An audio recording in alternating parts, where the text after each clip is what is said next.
kana bogga la yiraahdo openoffice.org asagana hingaad saxiixiisa waa qaybta Mozilla ama Firefox-ka oo ah Internet Explorer-ka mid u dhigma oo lacag la'aan ah kana waxa uu dejinaysaa sidii kaas hore aan ugu soo sheegnay oo ah inaad taabatid dooliga ama jiirka batoonkiisa midig kadibna save link as markii aad samayso wuxuu kuu soo saarayaa computerka meesha aad rabtid inaad ku kaydsatid waa dalban kartaa meel alaale meesha aad rabto kadib haddii aan ku kaydano qaybtan afka Soomaaliga aan ugu talagalay waxaan dhihi karnaa kaydi haddii aan ku bedelo faylkii uu yimid wuxuu ku jiraa meeshii aan rabay inuu ku jiro haddii aan haysto barnaamijkii Open Office-ka waxaan furan karaa barnaamijkaasi Open Office qaybihiisa kala duwan laakiin hadda qaybtii waxa ay diyaarsan macnaha writer-ka oo ahayd qaybta qoraalka in lagu qoro loogu talagalay oo dhigma qaybka Word-kana waa kan ii furan haddii aan hadda ku qoro afaf macnaha de muxuu wax qoraalkii aan rabo waxay ku xiran tahay hadba luqadii uu joogo laakiin si aan hingaad saxaha ugu darsado waxaad tagi kartaa sidii adiga oo rabo inaad fayl cusub furtid fayl kadibna fur open ah waxa uu rabaa in uu furo fayl uu furi karo kala ah waa kan kadibna waa faylka aan soo xareysanay oo loogu talagalay Open Office-ka waa kaas waxa lagu garan kartaa inay ugu dambayso oo oo ah Open Office extension waxaan dalbanaynaa faylkaas kadibna waxaan leenahay fur markii uu soo furo faylka xaggan waxaad ku aragtaa in uu gartay inuusan hayn fayl qoraalku ugu qoran laakiin uu yahay fayl loogu talagalay isaga in lagu dheeray extension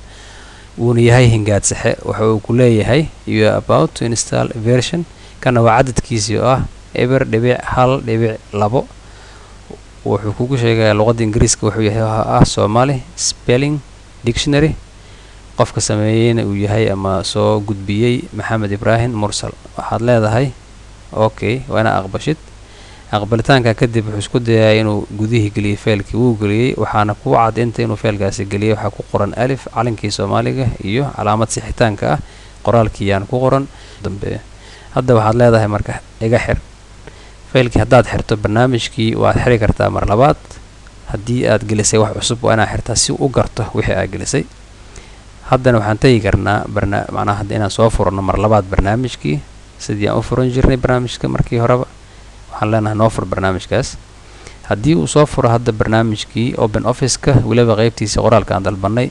haddii aan qorno hadda macnaha de muxuu ahaa waxyaabaha aan rabnay inaan qorno oo ah dalka Soomaaliya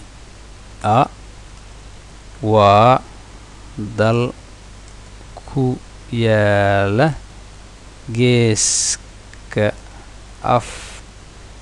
Afrika waxaan aragnaa Afrika inuu qalday inuu leeyahay macnaha de ma jirto waxaan aragnaa inuu leeyahay Soomaaliya ma jirto hadda sababta erigani Soomaaliya ayaan qornay laakiin afka Soomaaliga saa looma qoro Soomaaliya waa inaan u qornaa magac mar haddii uu yahay xarafkii hore oo weyn iyo in aysan ahayn kaliya ay tahay laakiin liya kaas ayaa ah qaybta saxan haddaan tagno qaybta Afrika waa qaaradaha ka mid ah iyadana sidoo kale waa inuu weyn yahay macnaha xarafkeedii xaraf ugu horeeya geeska Afrika ayaan niri laakiin waxaan qoray ma aha geeska Afrika waa geeska Afrika markaasna kaada waa in lagu bedelaa sida aragtaan ereyadii aan qornay oo noogu muuqday marka aan qoraynay ereyo jira qaarkood qaladaadka aan qornay waa noo saxay barnaamijkan waxyaabaha ugu fiican ayaa waxay tahay haddii aan qorno laakiin haddii aan qoro Maxamed waxaad ay ku jirtaa waa aragtaan wuxuu iib weyneeyay xarafkan qaybtiisa hore maadaama ugu horeeyo sharci ahaan waa okay laakiin haddii aan qoro Ibrahim af Soomaalihaan waxaan isleeyahay Ibrahim intaasi waa okay laakiin Ibrahim waa inay aada noqotaa macnaha shaqal dheer ay tahay Ibrahim iidan ay weyn tahay wuxuu siiyay isagana jaaniskaas ereyada ku jira waxay gaarayaan 15,000 oo erey laakiin waxaan rajaynayaa in mustaqbalka ay sii bataan waxaan ka sugayaa isticmaalayaasha in ay noogu soo daraan ereyo cusub xaga ku qoran waana kan ciwaankii emailka aad shakhsi ahaan igala soo xiriiri kartaan oo ah ma i oo dhigantana maxamed ibraahim mursal at gmail.com